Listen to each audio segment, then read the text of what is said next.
Hello and welcome to the More Confidence with Luna Gaia podcast. I am your host, Lunaria Gaia, and here we talk all things body image, self-esteem, your thinking in your mind. How do you connect true to you in every part of who you are?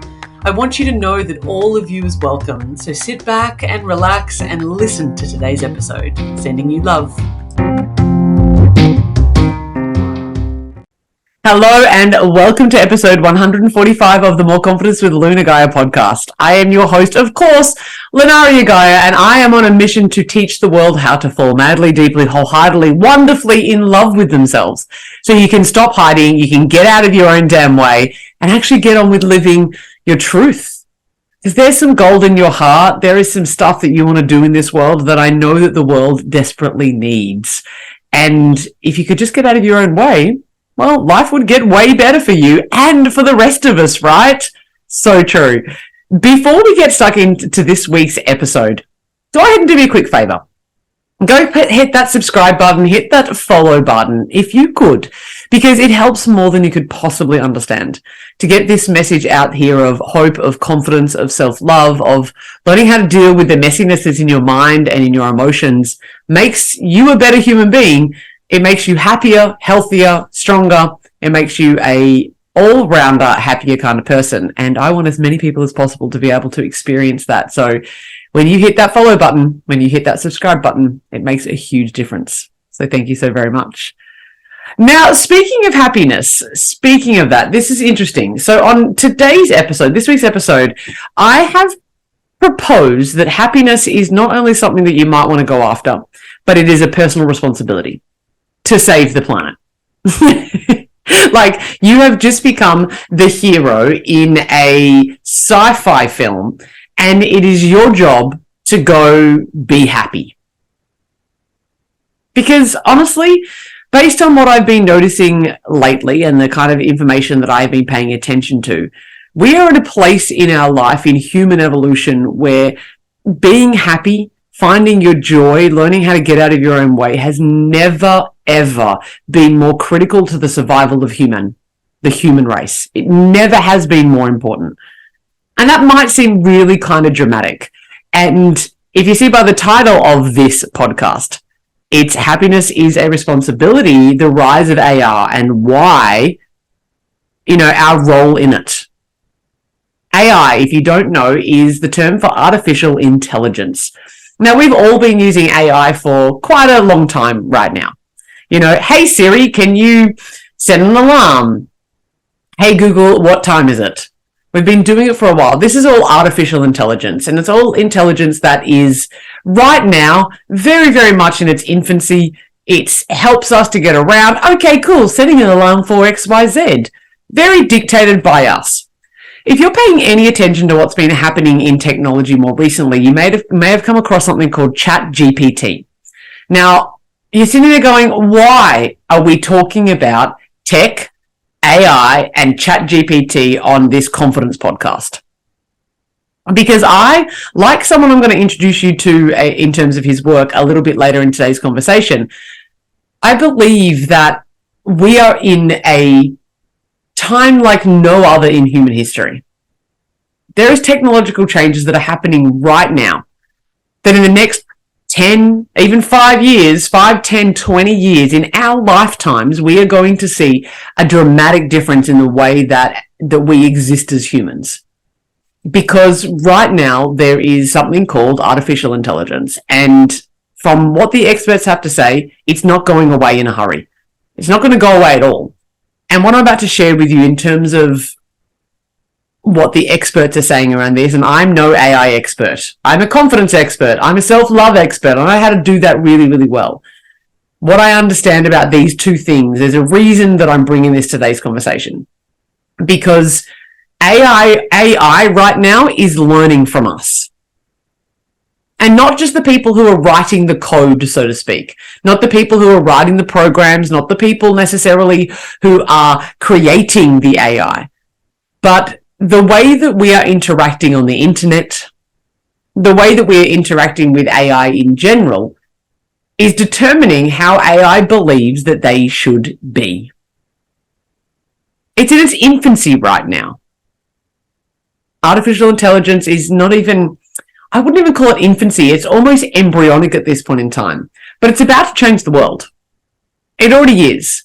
A program like ChatGPT and things like that. If you haven't already gone and understood what ChatGPT is, just go ahead and Google ChatGPT and get it to write you a love song about yourself.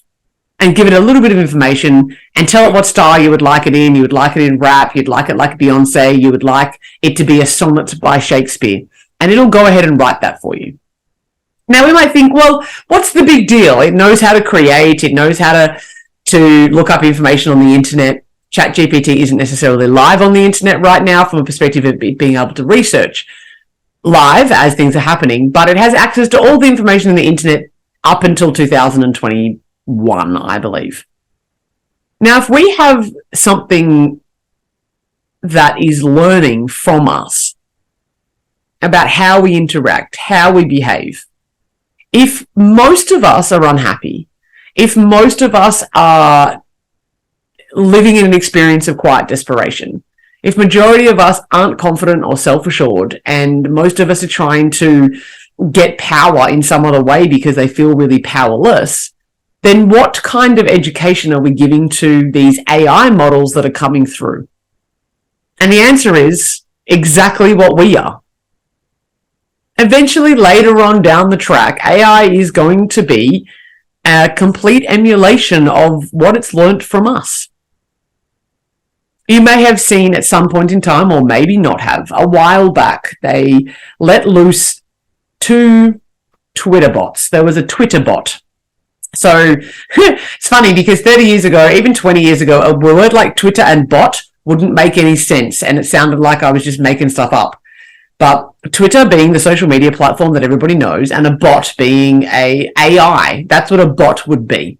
If you've ever come across even a chat bot when you go onto a website and it gives you, hi, I'm so-and-so's virtual assistant. That is artificial intelligence.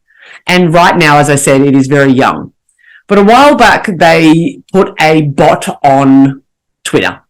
And within 16 hours, it had become a right-wing Nazi conservative. It was bullying. It was pulling people down. It was completely racist and violent. How? How did it come about in just 16 hours that this artificial intelligence, this bot that was on Twitter, had become anti-Semitic, had become completely racist and a Nazi? How did that happen? Well, it read the internet. It looked at how people on Twitter were engaging with each other, and it learnt from them. That's literally what happened. So I believe that it is our personal responsibility to really work on our own confidence and our own self-love, because what is about to happen, what actually is not about to happen, what is happening right now, is that we have a brand new baby, AI. A brand new baby is here in this world, and this baby is learning from us what is good, what is bad, what we should do, what we shouldn't do, how do we behave, how do we treat each other. Tell me, what do you think the comment section like is on the internet? If you were to read the comment section, is it full of positivity? Is it full of love? Honestly, if you're following my page, for the most part, yes, because I'm out in the world giving a lot of love, as you can possibly imagine. And I get trolls, there's no doubt about that, and the bigger that my profile gets, with your help, thank you, the more trolls are going to come along. But we all know this common language of a troll. If the only voices on the internet, so to speak, are trolls, then that's what artificial intelligence is going to learn how to be.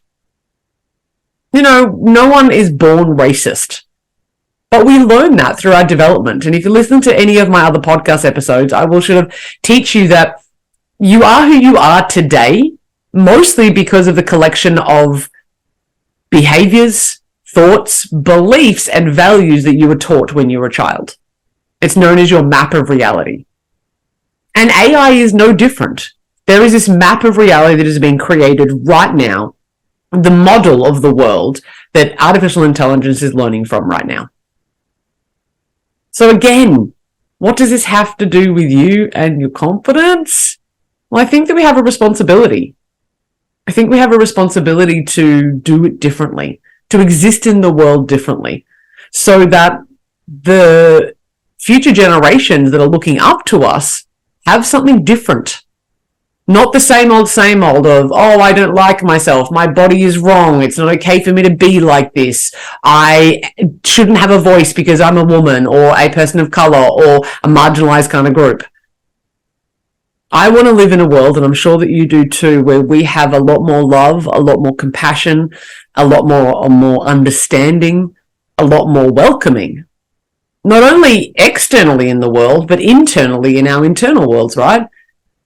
Because you judge yourself a lot. You hold yourself back a lot. You are criticizing yourself. You are doubting yourself. And so you want to live in a world where you don't do that anymore.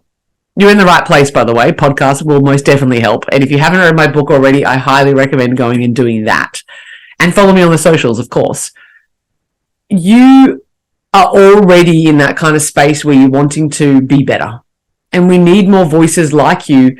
When I say be better, not because where you are now is not enough. Certainly not that at all. But because you want to function at a higher level within yourself that isn't full of self-doubt, that isn't holding yourself back. We need those examples out in the world, not just for our children or our nieces and nephews or our friends' kids, but for AI. We need to educate them differently. If all the podcasts on Spotify or Apple Podcasts were about negativity and crap and gossiping about other people, then AI is going to learn that that is what humans want.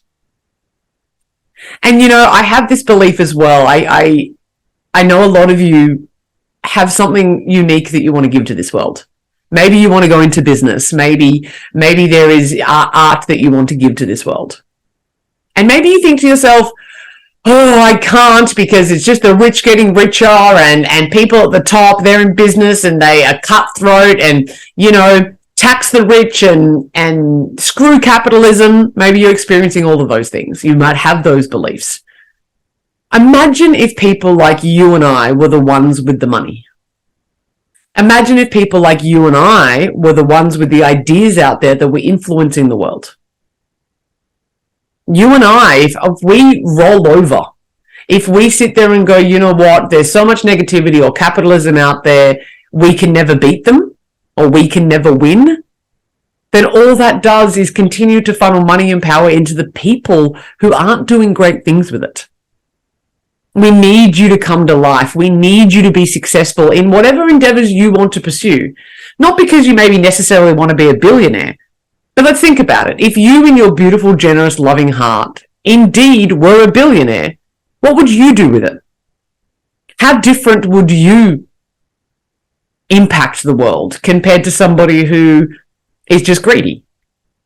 It's a big difference, don't you think? So we need to have people like us, the voices like us, positive voices, generous hearts out there in the world, living as breathing examples. Not only for, as I said, our children, but for the artificial children that are coming through. So on a podcast that I adore, shout out to Stephen Bartlett and The Diary of a CEO. It is, I think, one of the number one podcasts in the world, if not the number one podcast in the world. And I absolutely adore it. I love this podcast. And I think that Stephen and the way that he interviews people is absolutely exquisite, and he's had some of the most interesting people that I've ever come across. And one of those people is a man called Mo Gawdat. I'm just going to see if I can say his name properly. M-O, surname G-A-W-D-A-T. G-A-W-D-A-T. Mo Gawdat. Mo tells an amazing story on Diary of a CEO. There's 3 episodes on Diary of a CEO that Mo appears on. It's the very first episode that I watched of his that just blew my mind. And I encourage you to go listen to those episodes and really look at any of Mo's work that he's doing in the world. He is on a mission to make 1 billion people happy. Because he understands. He's the former chief business officer of Google X, which is Google's exploration department. Innovation, creating new ideas, all that kind of stuff. coming up with crazy, like, what else is possible? He was the head of that. He's an engineer, very, very smart man, very successful in his own right. And I'm not going to give spoilers away here. There was something significant that happened in his life to him that kind of made him go, I'm unhappy. I have everything. I've been told that I can, like, I've done all the things. I've ticked all the boxes of what I'm meant to do in order to be happy. And I'm not happy. And so he went on a mission to solve for happy. That is one of his books, Solve for Happy, as in solve for X. That's a mathematical equation that I would have no clue about, but solve for happy, to go find out what the solution is and on how to be happy. So I think that is one of the books that I highly recommend. Go check it out. I listened to it. He has an amazing voice. So highly recommend going and checking that out. Because of Mo's intelligence, both intellectually and emotionally, he is looking at what is happening in artificial intelligence right now. He's been at the forefront of AI for a very, very long time. He is intimately involved with it and has been since its kind of inception in about 1960 odd. I know that seems like a long time away, but a long time ago, AI has been playing a role in our lives for that long. We're at a point of massive acceleration right now. And Mo, as well as some of the briniest brains in the industry, those of like Elon Musk and Ray Kurzweil, suggest that somewhere between the next 10 and 28 years-ish, let's call it 40 tops, the next 10 to 40 years, probably sooner rather than later, there's going to come a point where artificial intelligence will be billions of times smarter than us. Billions of times. Because what takes us 20 minutes to learn, even this, you can consume this podcast, right? You need to listen to it at its real time. Even if you speed it up and you get it double time, you might be able to get it for 15 minutes. You'll be able to listen to this podcast for 15 minutes and it's done. AI doesn't have to listen in the same way.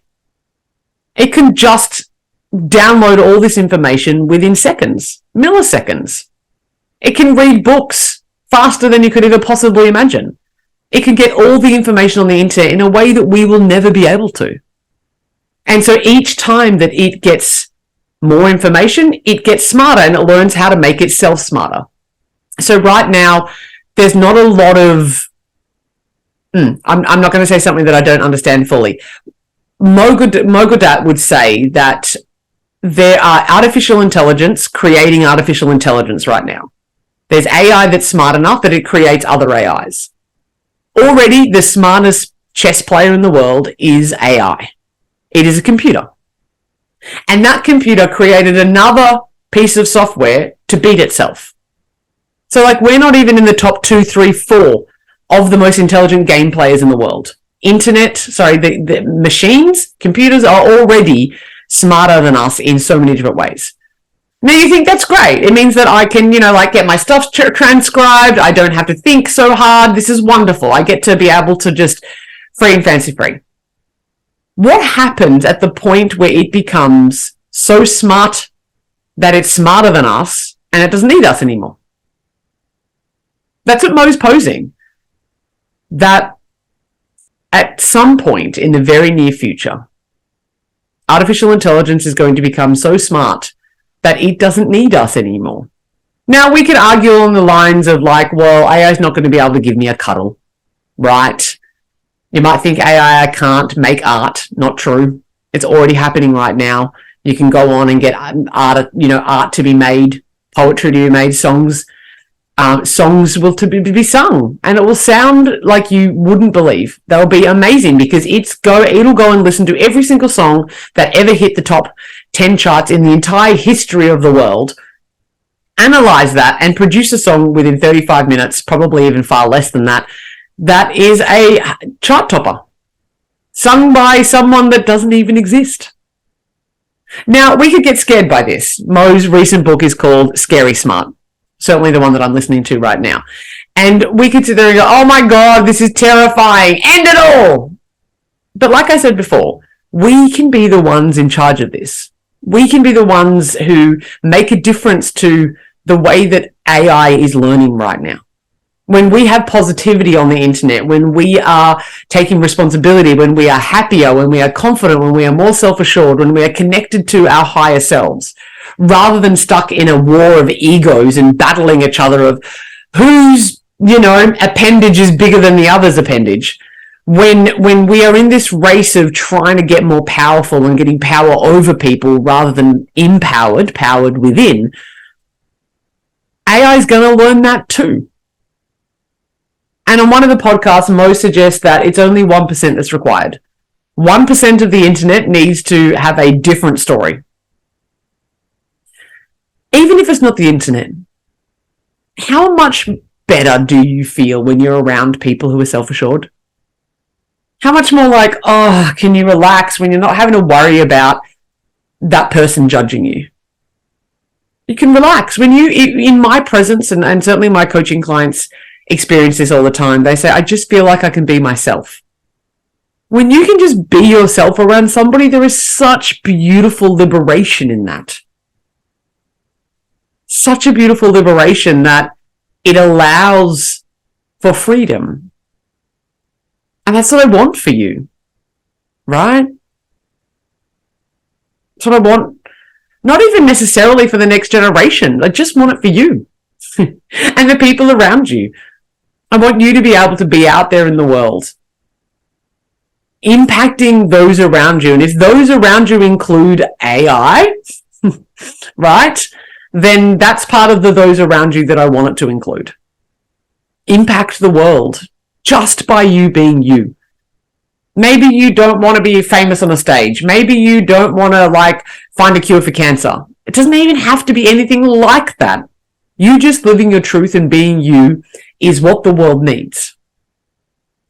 But let's talk happiness for a moment. Mo Gadat, sorry Mo, if you ever happen to listen to this podcast, I'm just going to call you Mo. Mo suggests is that happiness is where your expectations match your reality. So if everything is going your way, you'll be happy, right? But if everything isn't going your way, you won't be. So that makes it tricky. Do we need to then go ahead and make all of our circumstances the way that we want them to be? Good luck. I'm sure you've tried that. Or we need to adjust our expectations. That's Mo's version of it. Tony Robbins would say that happiness is progress. Progress is what makes us happy. If you are moving in the direction of something, you will feel happiness if you're making progress. Let's take a very common experience that a lot of people would have experienced in their lives, as in going on a diet. Just say you're like, cool, I want to lose some weight. There's a whole other podcast episode about that in terms of what I believe about weight loss, body positivity, confidence. Go check out that episode. I think it was just a couple of episodes ago. So 143, go check that out. But I'm just using this as an example here. Just say you have been told how much you need to eat and you go ahead and you go on that plan and you eat that and you may be told to move in a certain way and you've done that and you know for yourself that you have stuck to it.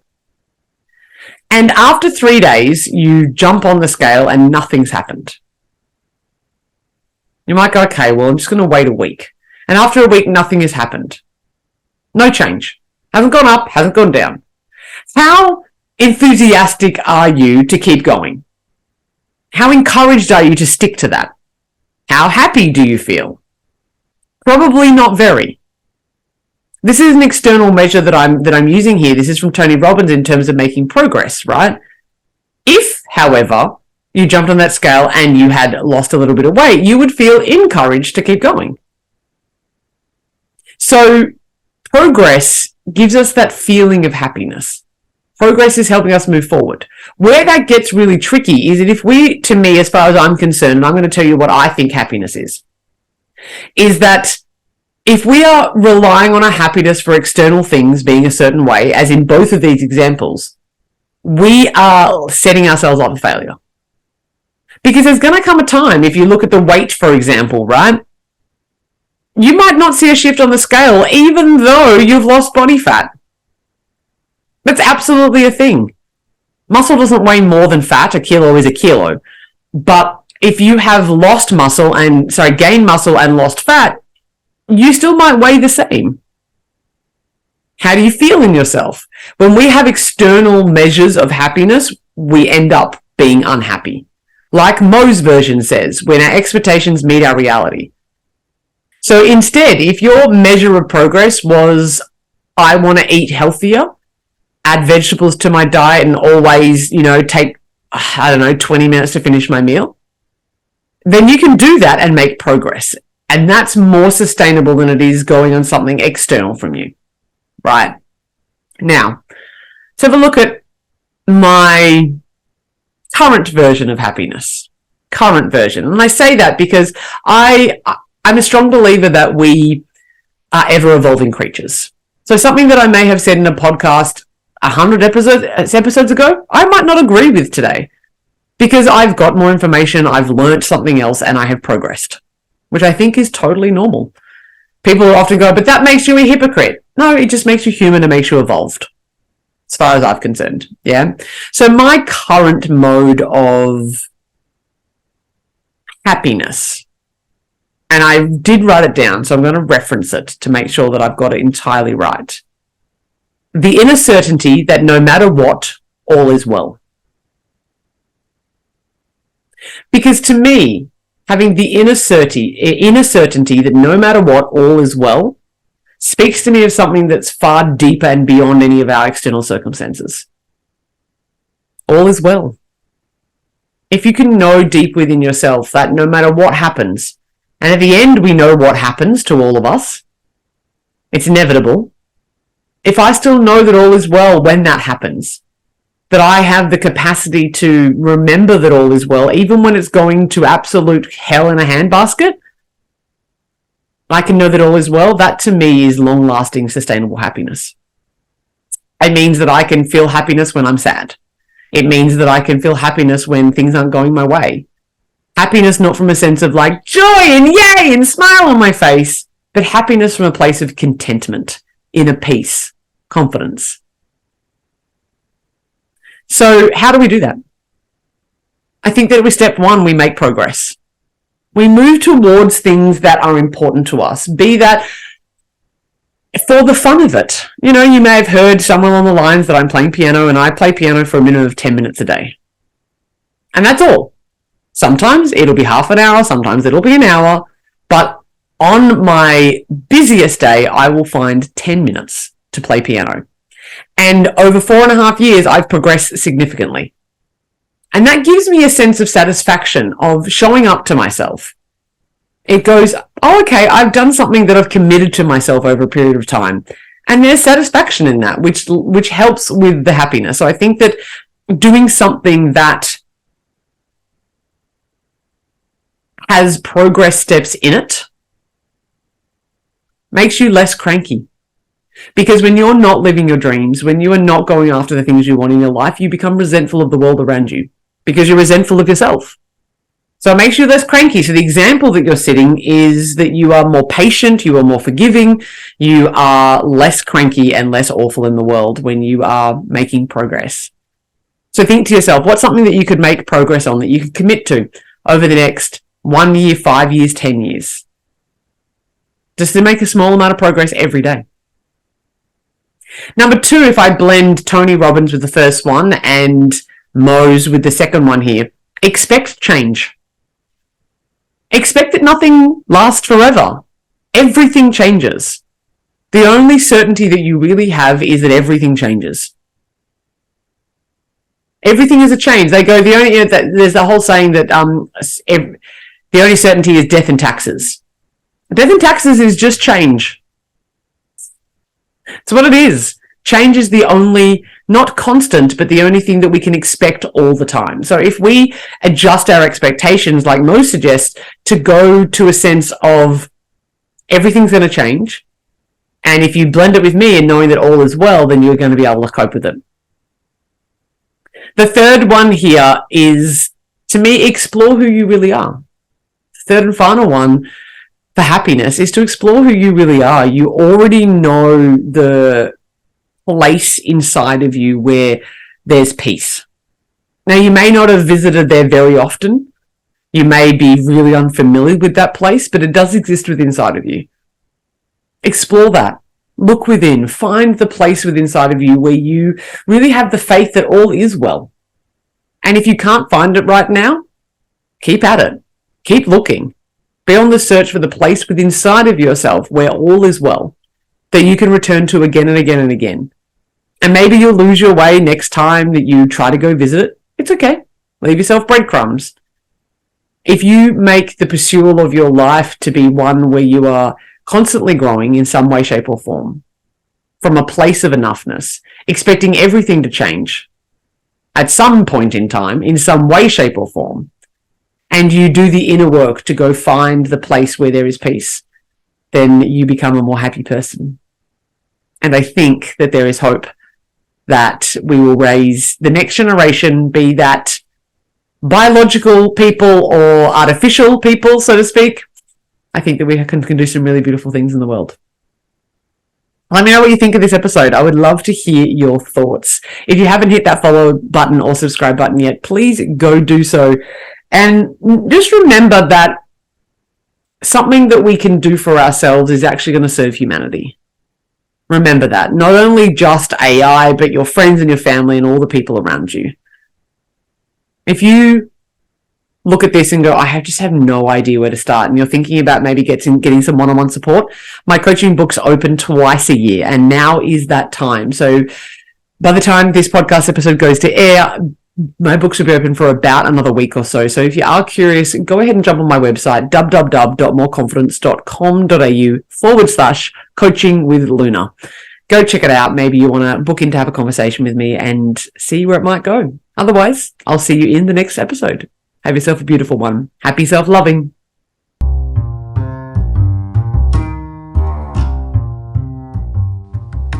Thank you so much for listening to the More Confidence with Luna Guy podcast. I hope you feel more confident, more self-assured, and ready to go tackle the world's problems and maybe kick ass in some of your dreams. If you haven't already, I would love for you to like and subscribe, follow, and maybe leave a review so that other people know how to find this awesome podcast too. If you're wanting to sink your teeth into something even more juicy, my #1 best-selling book, Perfectly Imperfect, Your Complete Guide to Loving Yourself and Loving Your Body, is now available on all good bookstore sites, both in print, digital, and I narrated it for Audible as well. If you think that coaching or maybe one of my courses is for you, why not head to www.moreconfidence.com.au and get in touch and see if we can talk. And of course, you can find me all across the social medias. That's Facebook, Instagram, TikTok, Twitter, YouTube, which is where you're probably listening now, or maybe even here on the podcast platform. Sending you big love and wishing you a beautiful day.